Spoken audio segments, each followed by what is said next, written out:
It's late. You're filling up at a station off the highway, the kind with one flickering light and nobody else around. A man walks over from the pumps behind you, friendly, relaxed. He goes, "Hey, sorry to bother you. You know if there's an ATM near here?" You point down the road. You're being helpful, and you have no idea that you just answered the first of 3 questions, and you answered it wrong. Because a robbery does not start when the gun comes out. By then, it is already over. It started 30 seconds earlier with a question that sounded like nothing. Soldiers who have spent time outside the wire know this cold. They call it running the interview, sizing up a stranger before anything happens, and it is the exact same read a predator runs on you in a parking lot back home. There are 3 of these questions, and they come in order. The second one you answer honestly every single day without thinking about it, and the third one is not really a question at all. It is the one every veteran will tell you to never answer, because the moment you hear it, you should already be moving. Let me show you all 3. I'm Dale Hutchins. Reading a stranger before he closed the distance was part of the job for me, and the pattern I am about to show you did not change one bit once I came home. Here is the part almost nobody understands, and it is the thing that separates people who see this coming from people who never do. That friendly question at the gas pump was not the start of anything. It was the second test. You had already passed the first one before he opened his mouth.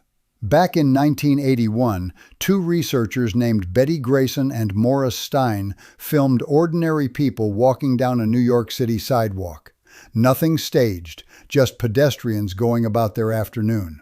Then they took that silent footage into a prison and played it for men serving time for violent assault, and they asked one thing: who would you pick?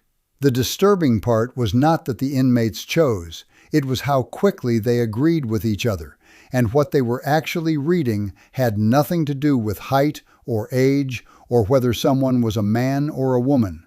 Every one of them locked on to the same thing: how a person moved. Long, smooth, coordinated strides said, "Leave that one alone." Short, shuffling, disconnected movement, the walk of someone not quite living inside their own body, said, "That one. The easy one." They were reaching that verdict in seconds, from across the street, with the sound completely off. So by the time a stranger walks up and speaks to you, half of his interview is already done. The words are just him confirming what your body language told him a block ago. That is why these 3 questions matter so much. They are your one chance to fail the second half of a test you did not even know had started. And most people pass it with flying colors because they were raised to. There is one more thing worth knowing before the questions themselves, because the friendly version of this fools far more people than the scary one ever will. The interview does not always arrive wearing a smile. It has 2 faces. The quiet one, all politeness and tiny favors, is feeling out whether you are easy to steer. The other comes in loud and aggressive, a stranger suddenly too close and too intense. And that is not a fight breaking out on its own. It is the same test wearing the opposite face, checking whether you rattle and freeze instead of holding your ground. The polite one catches more good people than the frightening one ever does, precisely because it does not trip any alarms. Question 1 is built to sound like the smallest favor in the world. Do you have the time? Got a light? You know if there's an ATM around here? On the surface, it is harmless, and that is the entire trick of it. He is not confused, and he is almost never lost. He already knows what time it is. What he is measuring is whether you will comply. Look at what that tiny request actually pulls out of your body. You stop walking. You turn toward him, which means you turn your back on everything else around you. You drop your eyes to your phone, which ties up both your hands and cuts your vision at the exact second you need them most. Every one of those is a small yes. And he is not really listening to your answer. He is watching how easily you handed it over.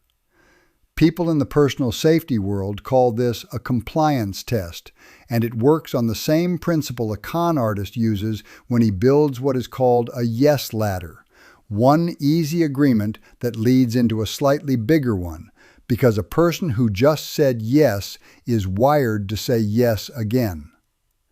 There is a deeper layer here that a man named Gavin DeBecker spent an entire book unpacking, a book most professionals in this field treat as the definitive word on it.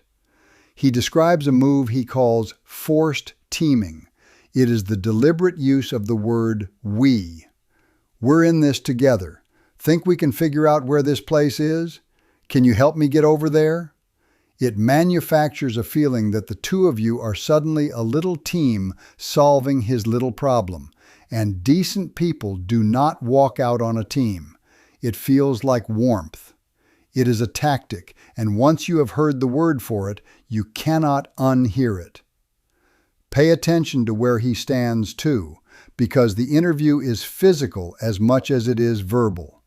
A guy who genuinely needs directions keeps a normal, comfortable distance. Someone running an interview drifts. He angles himself between you and your car. He closes space a foot at a time while he talks, so the gap you started with quietly disappears. That drift is information. So here is what you do, and it costs you absolutely nothing. You do not have to be cruel, and you do not owe a stranger a conversation in an empty lot after dark. You keep moving. You answer over your shoulder without breaking your stride. Sorry, not sure. You keep your hands free and your distance open. A genuinely lost person accepts that and moves along, because the information is what they actually wanted. A predator does the opposite. He keeps pushing. He closes the gap you just tried to open. He throws out a follow-up question to get you to stop a second time. And that pushing, all on its own, is your answer. Because if getting you to stand still matters more to him than the thing he supposedly asked for, then information was never the point. He has told you everything, and he has not told you anything. If you stop, if you engage, he moves to question 2. And this is the one that decides whether you are a target or just someone he had a chat with, because question 2 measures one thing only: whether anybody is coming. It never sounds like a threat. You live around here? You waiting on somebody? You out here on your own tonight? It feels like ordinary small talk, and clamming up feels almost rude, like you are being paranoid about a friendly neighbor. But strip the friendliness off, and every version of it is asking the same cold thing. Is anyone going to witness this? Is anyone expecting you somewhere? How long before a single person notices you are gone? 2 criminologists, Lawrence Cohen and Marcus Felsen, put the math to this back in 1979, and it has held up ever since. For a crime to actually happen, they said, 3 things have to land in the same place at the same time: a motivated offender, a suitable target, and the absence of what they called a capable guardian. A guardian is not a bodyguard. It is any person or thing whose presence makes the crime too risky to attempt. A friend walking beside you, a neighbor watching from a lit window, a camera on the wall, a phone call where the person on the other end knows precisely where you are. Question 2 exists to confirm that the guardian, that third ingredient, is missing. Confirm that you live alone, that nobody is expecting you, that your place is the dark window on the second floor right over there, and you have personally handed him the one thing that was keeping you safe.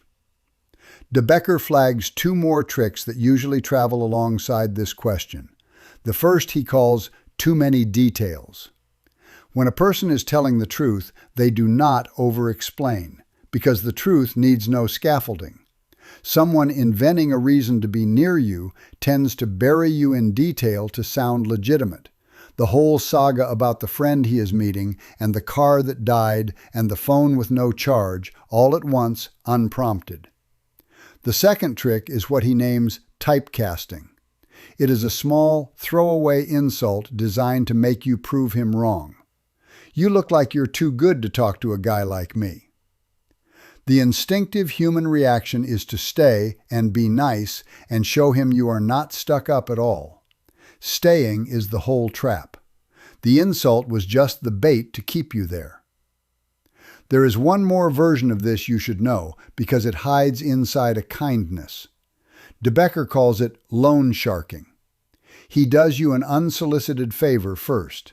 He insists on helping you carry those bags to your car. Now you feel like you owe him a little conversation, a little trust, a minute of your time. You never asked for the help. The debt was the entire point of giving it. So you never confirm that you are alone, not once.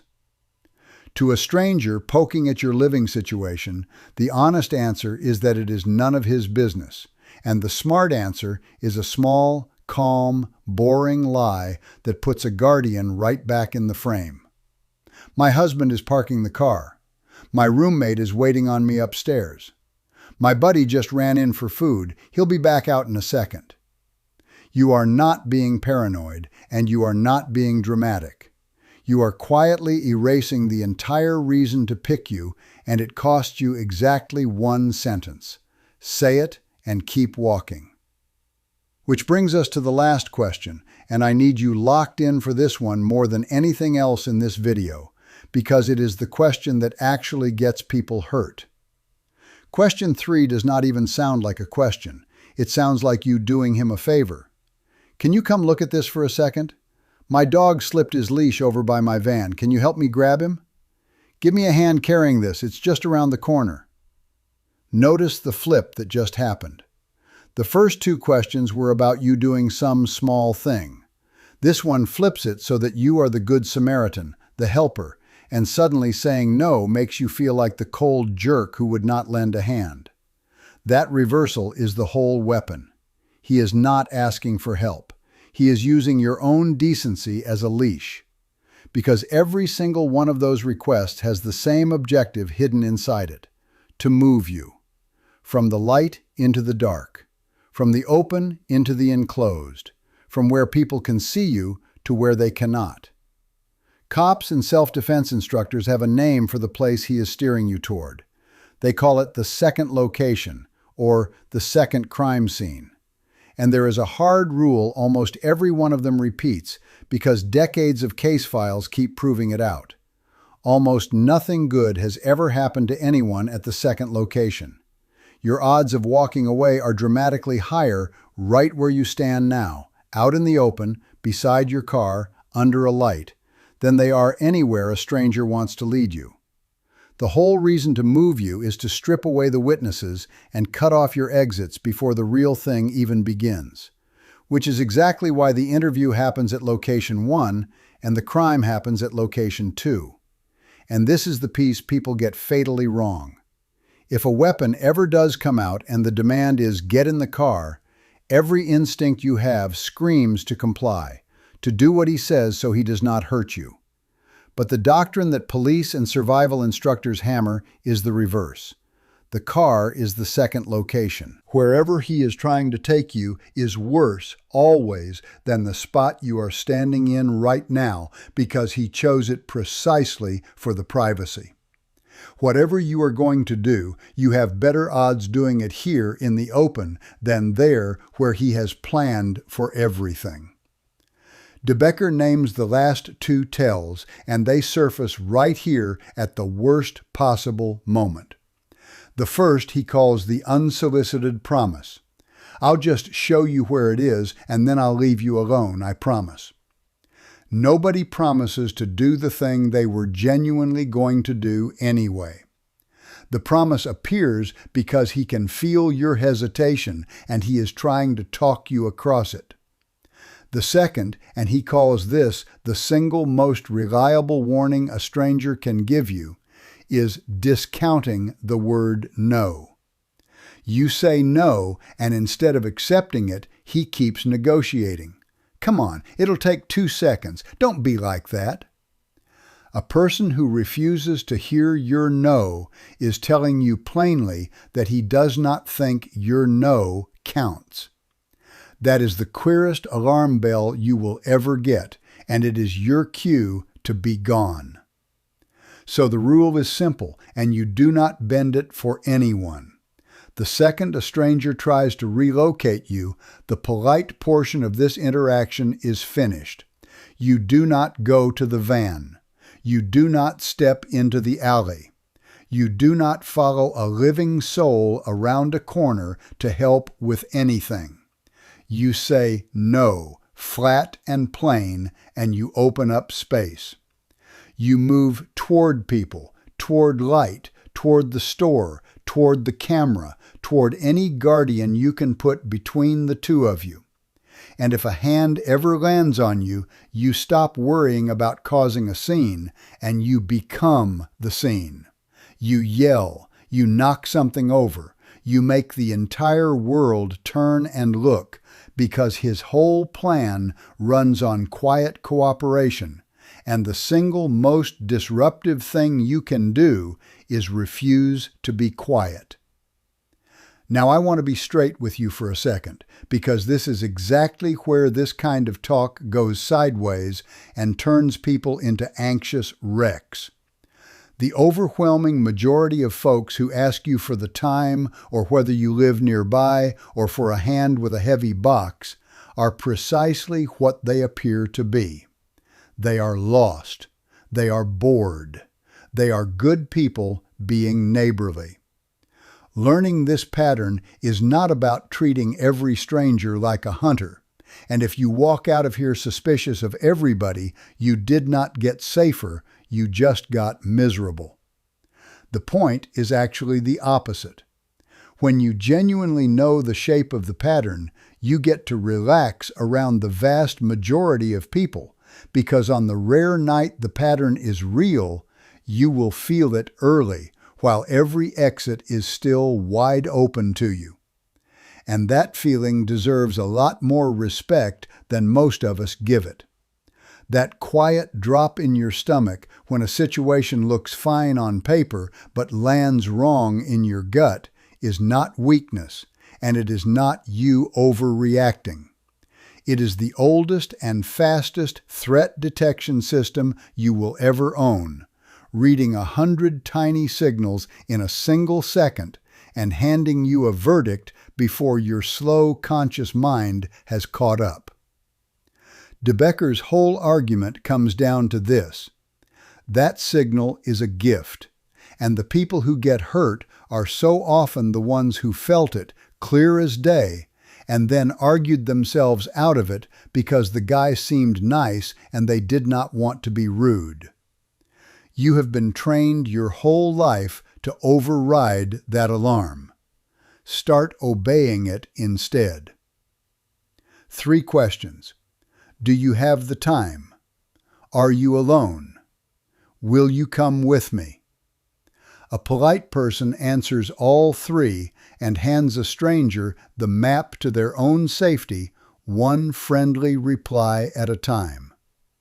A prepared person answers none of them and is already moving before the 3rd one is even finished. I'm Dale Hutchins.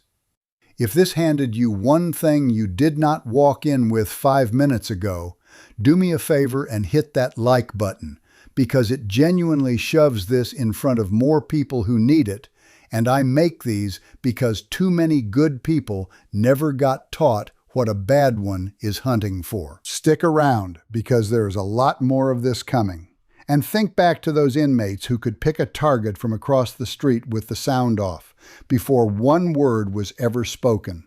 That means there is something you are doing in public right now without realizing it that quietly moves you up or down their list. Breaking down exactly what that is might be the most useful thing I have ever filmed, and it is sitting on your screen right now. Go watch that one next.